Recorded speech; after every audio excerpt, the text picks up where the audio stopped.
Welcome to Youth and Immigration Custody, the latest in policy, practice, and litigation, presented by the National Center for Youth Law, which is proud to celebrate 50 years of impact in 2021. Today's event is sponsored by Rosen, Bean, Galvin, and Grunfield, Dury, Tangri, and Amalgamated Bank. We are delighted to have today's discussion moderated by our own Neha Desai, Senior Director, Immigration at National Center for Youth Law. Neha, welcome, and thank you for moderating today's discussion. I turn it over to you.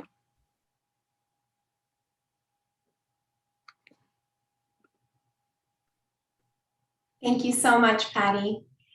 I'm delighted to have this really powerful panel for you all here today. So we have Crystal Adams, an attorney with the National Center for Youth Law and counsel on Flores. We have Olivia Pena, who's the co-director of the Child Advocate Program at the Young Center for, the Young Center for Immigrant Children's Rights. And we have Matt Traylor, who's a senior policy advisor with Senator Merkley's office. So we're going to start with Crystal today. And Crystal, could you begin by sharing a bit about what protections the Flores Settlement Agreement provides and to whom? Yes, thank you, Neha. It's wonderful to be in conversation with all of you. The Flores settlement has existed for decades now. It originated from a lawsuit filed in 1985, and it's been in a settlement agreement and consent decree enforced since 1997. It provides fundamental baseline child welfare protections for unaccompanied and accompanied children in federal immigration custody. We're primarily going to be focusing on unaccompanied youth in today's conversation, but we did want to make sure that everyone understands that it does cover accompanied children as well.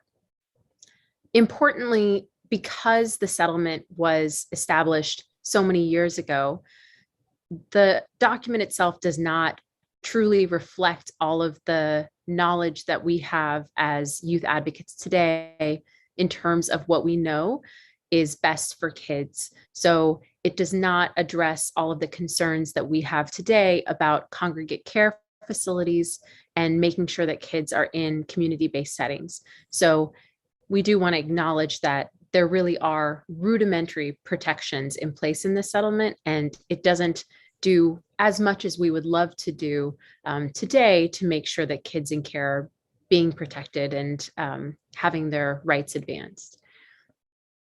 There are specific requirements within the agreement that ensure that kids are placed in the least restrictive setting so that they are receiving all of the different services that they should be and that they're in licensed care.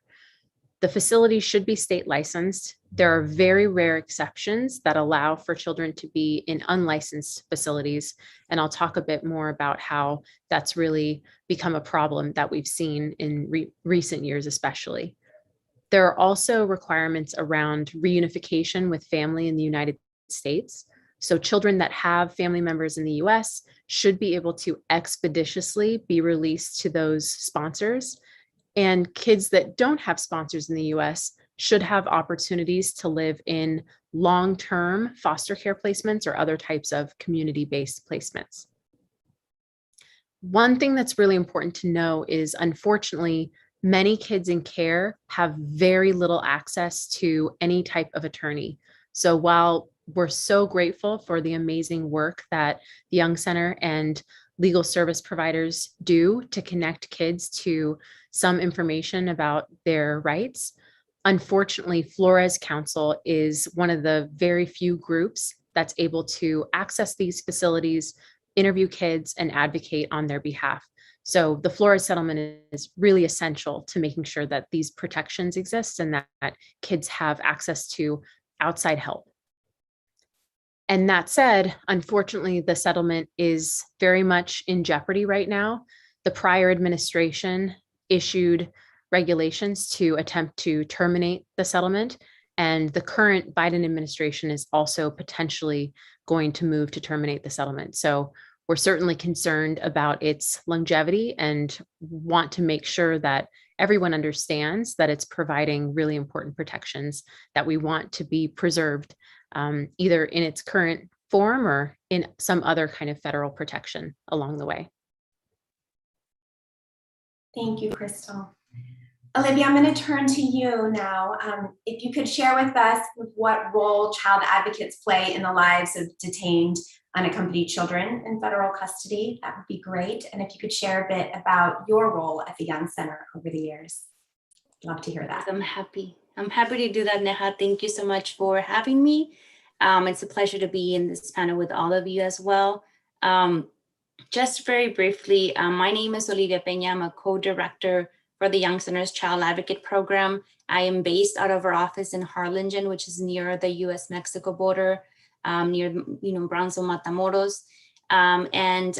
What the Young Center does is the Young Center provides best interest child advocates for the children in federal custody.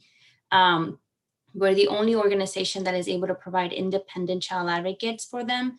And we focus on their, rights to freedom, right to express their wishes, right to safety, development, identity, and make sure that everyone that is making decisions on their behalf are considering their all of these, interests, as well as recognizing them as children first.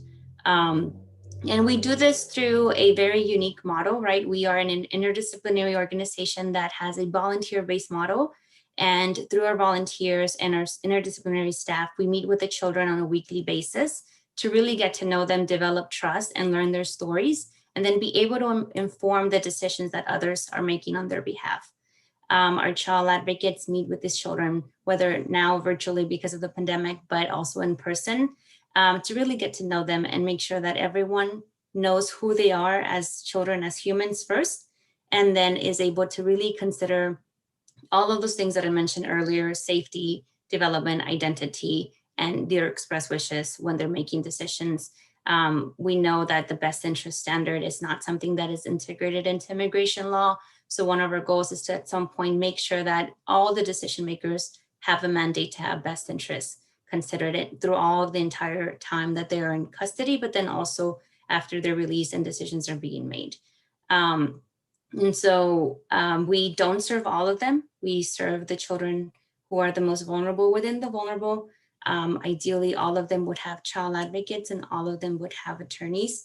And until that day is, we're doing our best to make sure that we serve as many children as we possibly can. Thank you, Olivia. So turning now to Matt. Matt, Senator Merkley has been a true leader defending the rights of immigrant kids for a number of years now. Can you share with us some of the work that he's done in this arena? Yes, absolutely. Thank you, Neha, and thanks to everyone for joining this panel today.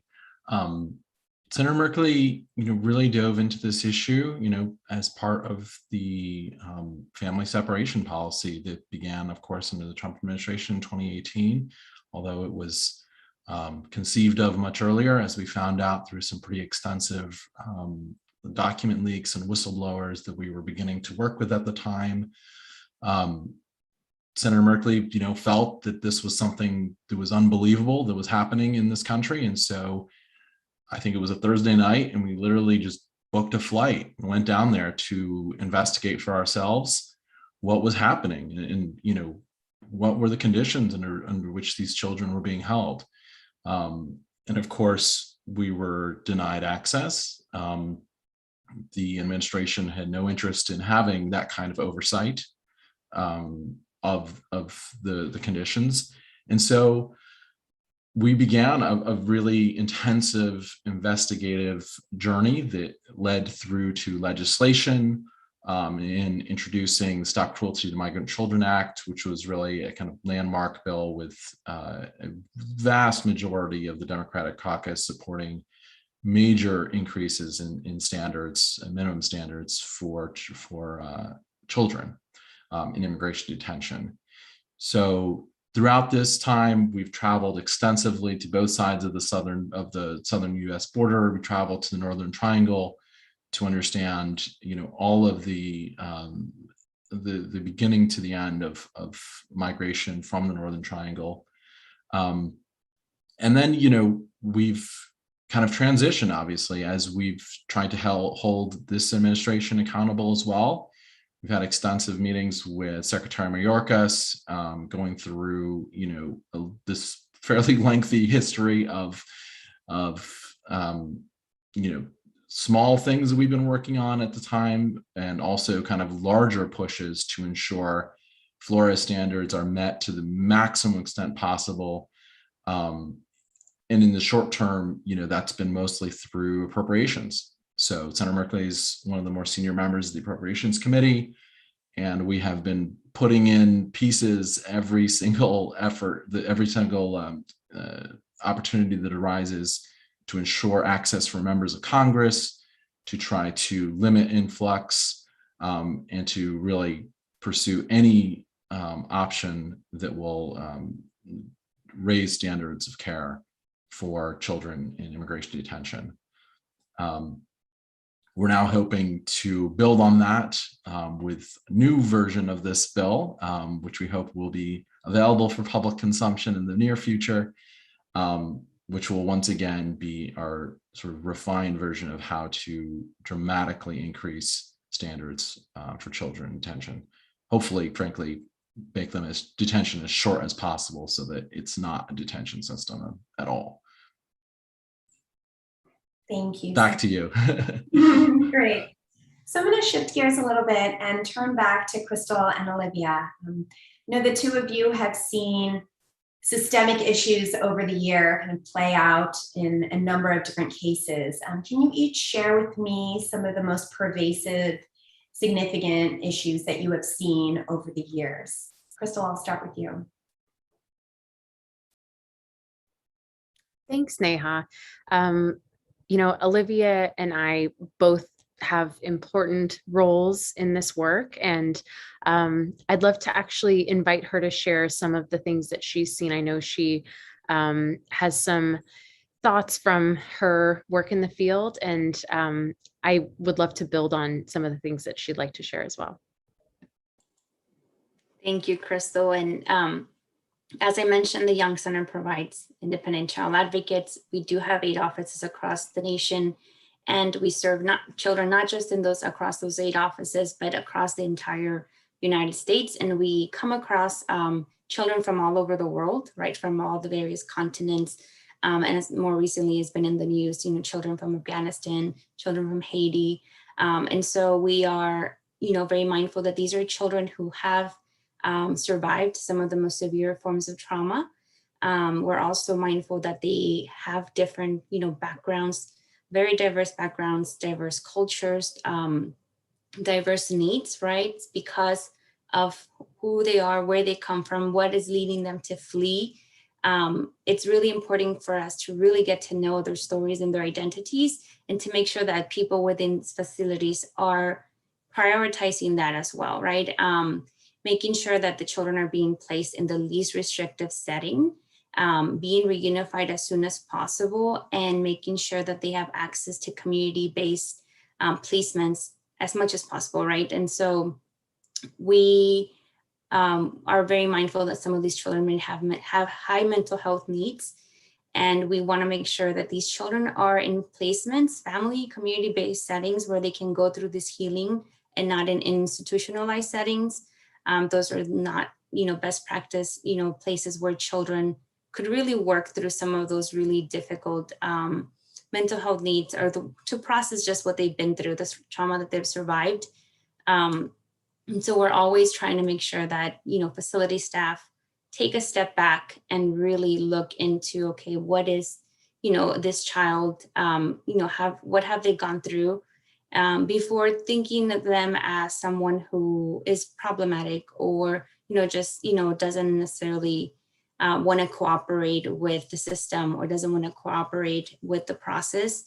And one of the things that we're thinking about is, just having a trauma-informed care approach, as well as a cultural humility approach to how when we're addressing the children, how when communicating with their relatives, how we're thinking through of like, what does the reunification and the release process look for them, so that it's centered around who they are and their needs, and how we're supporting them get released faster, get released into the community, get released to people who can really provide that loving and caring, nurturing and caring environment for them, rather than having them there for prolonged periods of time, because we know prolonged detention can really impact the bonds that they have with their families. And then just thinking through like how, we depict a child on paper is not necessarily who the child is, and making sure that we really humanize who they are. And I'll turn it back to Crystal, because I know Crystal has been doing a lot of work around this issue. And I know she may have some really good examples as well. Thanks, Olivia. So one thing that can be really frightening and really upsetting that we've seen from many of our monitoring visits and from our interviews is that sometimes when kids present with significant trauma and demonstrate certain behaviors that staff feel are inappropriate or problematic, those children can then be what we call stepped up or transferred to more restrictive placements. And there, those kids may experience further harm and prolonged detention in less appropriate settings. So we really have seen that, especially with kids with mental health disabilities and needs. And we really are frustrated that there don't seem to be better services in place for kids in the less restrictive settings. So in our in Nichols Lucas R lawsuit, we're really focusing on improving access to appropriate services for all children, especially kids with mental health needs. And we're hoping that that lawsuit will ensure that all kids, including kids with disabilities, are able to thrive in a less restrictive environment, in a shelter, in a community-based placement. One story that really resonates with me is from a very recent conversation I had with a Flores class member in a more restrictive placement. And he is fortunate to have a family member who cares about him and wants for him to come live with her as soon as possible. The government has already fully vetted her application, and so she has been approved by the government. She's completed all of the necessary paperwork, which took a long time to complete. And the only thing standing in the way of him coming to live with her is the psychiatrist at the facility approving his release. And this story is really frustrating because there were two different psychiatrists at this facility. One was fully on board with releasing him and had signed off for him to be released. That psychiatrist thought that the young man would be just fine living with his family in community. But that psychiatrist unfortunately left the facility.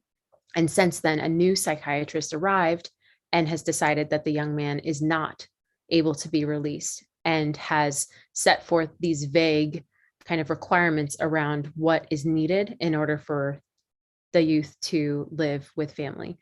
And so we're very concerned about this extreme discretion that's placed in the hands of one individual to determine whether a young person can leave a very restrictive and harmful environment and be reunified with family. So that's just one example of what we kind of refer to as a continuum of trauma that, starts from the very beginning of arriving in custody and then continues to spiral and be prolonged in this way. I'll pass it back to you, Olivia, to share anything else that you wanted to share. Yes. And so ideally, through our work at the Young Center, what we try to do is prevent situations where children are finding themselves in those type of spaces, and rather working with the facility staff to have more context regarding children's behavior, how that behavior is associated, connected to the trauma that they've survived, helping them understand that there may be alternative options before thinking of, psychiatric interventions, hospitalizations, and just finding ways to really provide that support while they're in their custody, but then finding ways to, like, how can those supports be, found in the communities where they're planning to go live with relatives, with sponsors. Because yes, it's the idea of like institutionalizing and continuing to like put them into systems that ideally they don't have to be in, because they're already in a really delicate situation, being in a country that they, are new to, being faced with inequities just by the virtue that they're not, US citizens, and just a lot of the struggles that they come with that we don't need to add additional barriers, or rather we just need to create a system of support for them. And this comes in line with, like, if you create a system within, the government that allows for smaller settings where facility staff are figuring out a way to make sure that their release is happening a lot sooner, that they're getting the clinical support that they're getting while they're there, and helping them get to, like, whether it's a, long-term care placement or their families, you enhance that, what we call enhancing the reunification process and enhancing the support that they need, so that they don't find themselves in care and facilities and detention for longer than a year, right? Like, that is not ideal. And that brings up a lot of issues. Obviously, children don't expect to be in a setting like this after having fled some of the most dangerous conditions. And the ideal situation for them would be to be going on to their next phase of the journey and being with their loved ones as soon as possible. So those are some of the, challenges that we've seen and that we've worked hard to address while we've been appointed to some of these cases that are in custody. Thank you, Crystal and Olivia, for shedding some light on how this really plays out in practice. So these are certainly some daunting challenges, and I want to shift now to hearing a little bit about how we address them moving forward. So Matt, I'm going to start with you from the legislative perspective. Great. Well, thank you, Neha. Thank you, Olivia and Crystal, too. I learned a lot even in our discussion right now. Speaking of legislation, obviously, that's actually been one of the more frustrating areas where we have not been able to kind of employ what would be ideally the most effective tool we have, to spell out in great detail exactly how these processes should take place to reflect the best interests of a child and to reflect the trauma and the need for comprehensive healthcare services, which of course at times, particularly at the initial stages in DHS custody, have been just completely absent and have led to even death of children, of course. So, with the legislative process kind of moving slowly, or let's say it's, it is there, but it's sort of an option for us to lay out our vision. We have to find other ways to kind of act and push. And for us, once again, being on the appropriations committee, that's another area, that's an area where we've been very active in trying to put guardrails onto the spending for ORR in particular. We've also made efforts through reconciliation to expand counsel. And we're hoping also public pressure, as we've been doing for years now, will frankly kind of shame some people into taking these issues more seriously and acting to protect children. But there's some fatigue, right? I mean, I think people at in 2018, there was really a sense of like, okay, great, we're all ready to fight, let's do this.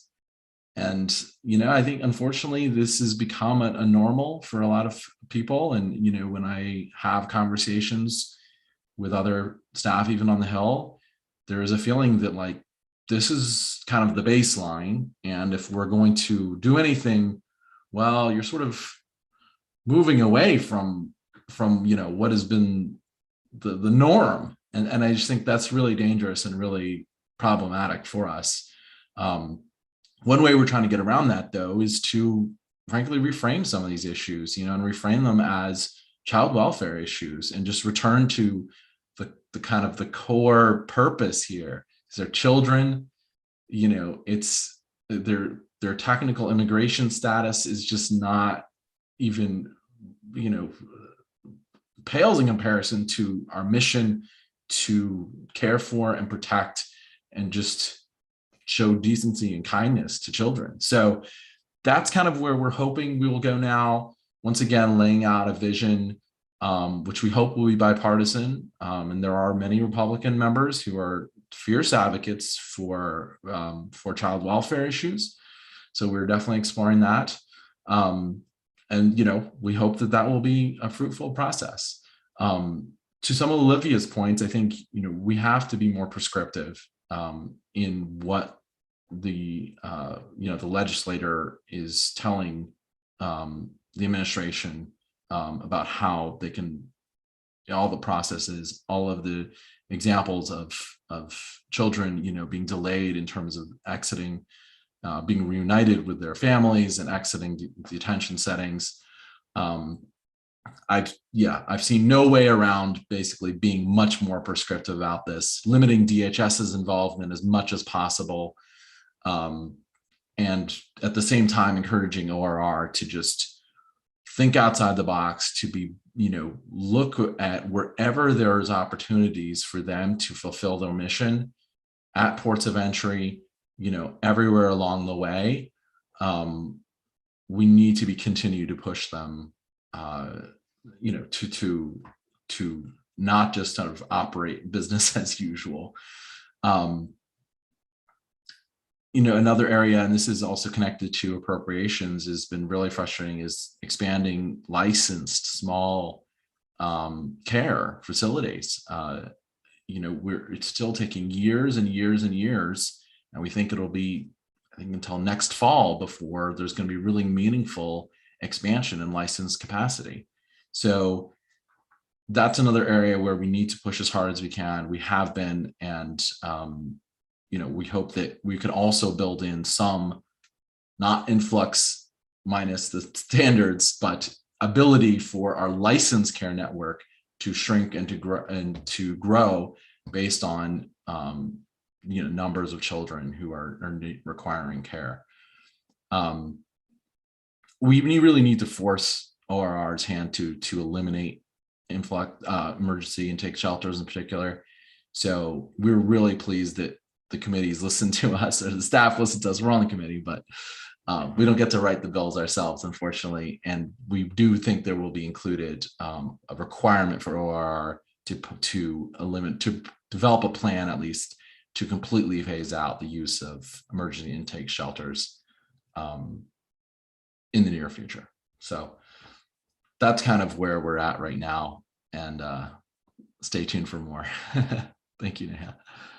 Great. That is a hopeful place to have you pause. As some of you may know, our team on Flores has spent an incredible amount of time and energy and resources investigating what's happening at the emergency intake sites, and ultimately filing a motion to enforce, given the really significant issues that we have seen throughout our visits to all of the different emergency intake sites throughout the country. So thank you for your work on that, Matt. It is greatly appreciated, and it certainly complements the work that we're doing on the litigation front. Crystal and/or Olivia, anything you'd like to add in terms of addressing the challenges that we've been discussing? Yes, I really do, again, want to reiterate our appreciation to Matt for the work that you are doing on your end. I think some of the things that you've mentioned would be incredibly helpful, right? The first one being limiting DHS's sort of role in the lives of children, and being able to make these, the best interest, decisions about children. I think your idea of placing OR staff really help prevent some of that separation that we've seen in the past, and that really brings in a lot of other issues. For example, I can think of a case that we worked on It was a 6-year-old boy from an indigenous community in Central America. This child was separated from the parent at the border. Ideally, that should have not happened, because at that moment when the child was separated from the parent and they were transferred to an OR facility, it took a while for them to understand that this child's primary language was not Spanish. You have a child whose primary language is a Mayan indigenous language, that all they can say is yes or no, sí, no. And so it's really hard for them to really connect, one, with strangers in a language that they don't speak or understand. And then also just trying to get them to understand the cultural background, right? You know, these children come from really rural areas. They don't have access to the services that your typical family in the United States would have access to. Just in this case of the 6-year-old, the parents didn't have access to a phone.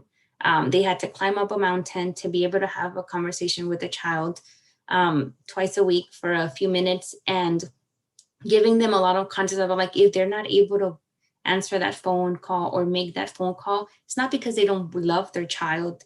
It's not because they, you know, don't want to be with their child. It's because they don't have access to those resources. And so just trying to find ways to eradicating paternalism, identifying, addressing bias as we're going through these reunification processes and releases, and really hoping, you know, that they increase, like, as you said, community, smaller settings, right? Smaller transitional foster care settings where, you know, folks are really taking the time to work with, like, a child like this 6-year-old, to, like, okay, if you don't understand what I'm saying, is it because this is not the language you speak? And then maybe having more creative ways at how they approach the children's cases, more creative ways as to how they get to know the families, their backgrounds, where they from, you know, and how do they support this child after they've gone through a separation at the border? And how do we make sure that they get reunified with their parents as quickly as possible? And so all ways that the ways that you mentioned, Matt, and the different ways that, you know, Flores Counsel, like Nicole, you've been able to do is, like, you know, all of that all together really helps us get to these issues and these type of cases, right? These are things that shouldn't be happening. And how do we start, you know, creating a system that is truly centered on the child, that is truly trauma informed, and that is really taking into consideration all of the cultural backgrounds and the inequities that these children are facing. Thanks, Olivia. And thank you so much, Matt. I'll just quickly add, you know, I think one of the things that's really helpful for us to emphasize is we're not just coming up with these proposals kind of out of a hat. I think that the folks who are engaged in this work, including Nicole, including the Young Center, are consulting with the top experts in the field, the top experts who understand what is best for kids, understand trauma, understand the harm of detention. So we really have been thinking very critically and thoughtfully about these solutions. And so I've been so grateful to our partners on the Hill who have been mindful about that and who are incorporating all of those pieces into what they're proposing. So, you know, just to elaborate on the emergency intake site piece, you know, the Flores settlement shows that these kinds of placements are supposed to be rare, and we're really worried about these types of emergency settings becoming the new normal. And we're not just saying that we don't want kids there for the sake of saying we don't want kids there. The experts really back us up on this to say that these are not safe, these are not appropriate settings. So I'm excited that the solutions we are coming up with are really rooted in what makes sense and what we know to be good solutions for kids. Going back to that story that I referenced earlier, the young man that I met with who has a sponsor ready to take him, you know, we're talking about psychiatrists with this kind of unvetted discretion who are not drawing from the same kinds of cultural humility practices that Olivia was referencing, right? So we're concerned that giving too much power to folks who aren't fully steeped in the understanding of what is best for the child is causing this this long-term harm. We know that kids can access services in the communities where they live, and that's actually a really good thing for them. So I'm really excited to see where all of these different efforts continue to push us forward, and hopefully in a really positive direction. Thank you both. So Matt, I'm going to turn it back to you for a pretty challenging question. We are in an incredibly complicated moment politically right now in terms of immigration, and I would say a shameful moment. I think for a lot of us, the images from Del Rio have been sitting very heavy in our hearts and conjure up way too many familiar and painful memories in the recent past and in the past from decades ago.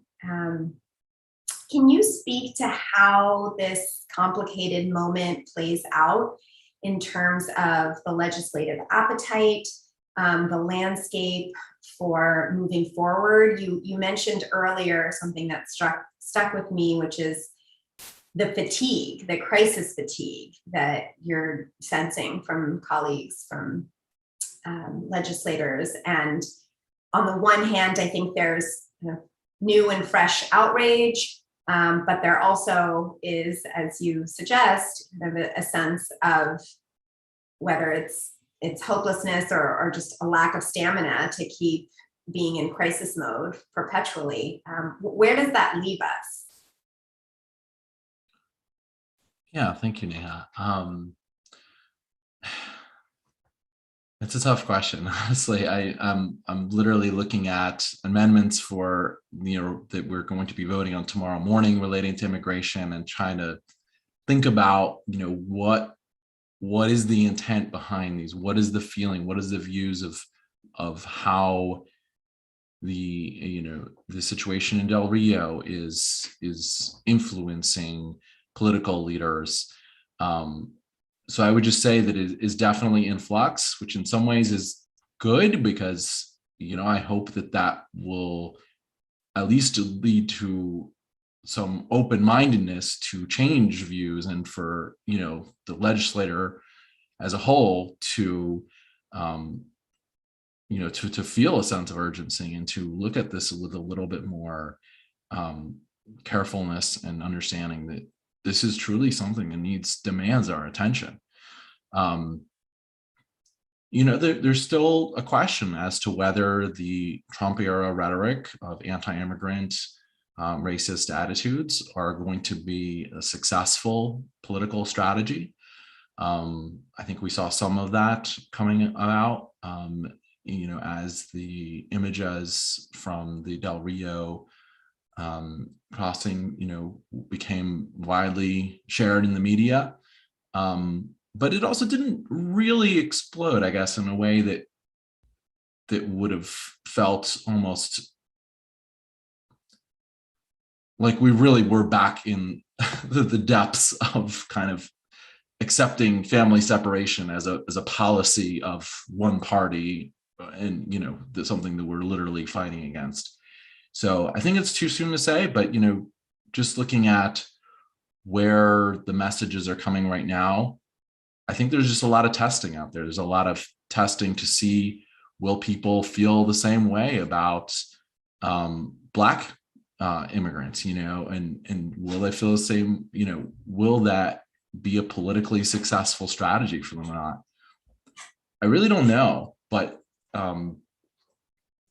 it's obviously deeply concerning to see the Biden administration pulling off this extraordinary deportation effort, continuing to use Title 42, despite pretty strong pushback, I think, from Senator Merkley and from others, urging, both privately and publicly, them to terminate that policy, of course, including, dozens of children. So there's Florida implications as well, in the sense there's no rights at all being conferred to these people.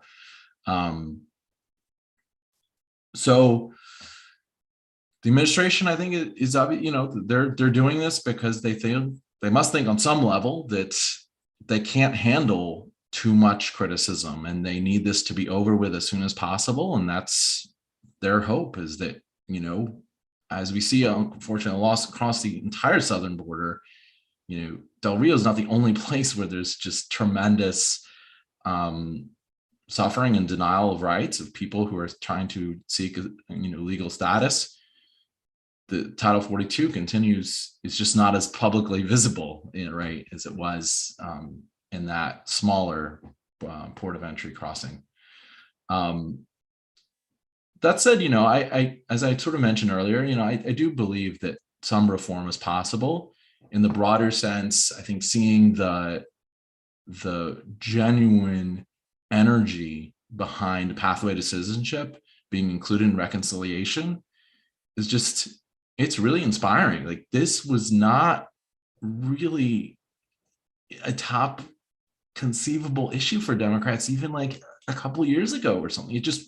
It would not have risen to this level of really insisting on something so potentially risky be included in a major marquee piece of legislation like our Build Back Better, you know, reconciliation bill. So that's really exciting for me, definitely. And I think everyone should take some heart in that that effort and the level to which it has sustained over time. It hasn't just been a, let's put this in the initial version and then, like, you know, we'll say sorry when it falls out at the first sign of trouble. The fight really is continuing on that, and that's really important. The other thing I'd say is, you know, in terms of whether legislation is possible, I once again would say that reform, you know, kind of reframing these conversations around best interests of a child, around child welfare, and even drawing connections to our really inadequate, you know, domestic child welfare systems in our states that are many times failing American children, U.S. citizen children. You know, why should there be such a distinction there? And you know, we should be looking at kind of this broader concept. These are children. We need to do our best for them. And while we're at it, you know, why don't we sort of view this partially outside of an immigration context, and more so in a, you know, children wherever they are need, you know, obviously trauma services if that's what their experience has been, and whatever it can be to send them on their way in the best way possible. And we think, you know, maybe we can get Republican support for that. So there's some interest there, and I think there's some possibility moving forward. Thank you, Matt. And I will say that Senator Merkley's leadership really does help us continue to feel hopeful in the midst of kind of ongoing, at times overwhelming and daunting stories that we are immersed in day after day. So I hope that we can continue to partner, and we certainly have benefited so much from our partnership with the Young Center and other advocates in the field. So I will end by saying, you know, in spite of just how extraordinarily painful and challenging it is to work in this space, there's nothing more inspiring than the resilience of our clients, which we see every single day, and just the ferocity of the advocates that we work with on the Hill and in the field. And so I'm very grateful for this larger community of support. And I hope we can all stay grounded in the children that we are serving. So thank you all so much for being here, and a huge thank you to our panelists today. Thank you, Neha, and thank you to our panel. This has been Youth in Immigration Custody, the latest in policy, practice, and litigation, presented by the National Center for Youth Law, which is proud to celebrate 50 years of impact in 2021. We want to extend special thanks to the sponsors of today's event, Rosen, Bean, Galvin and Grunfield, Dury, Tangri, and Amalgamated Bank. Please stay tuned for more information about our next live event in late October, which will focus on fees and fines in the juvenile justice system. This concludes our event. Thank you.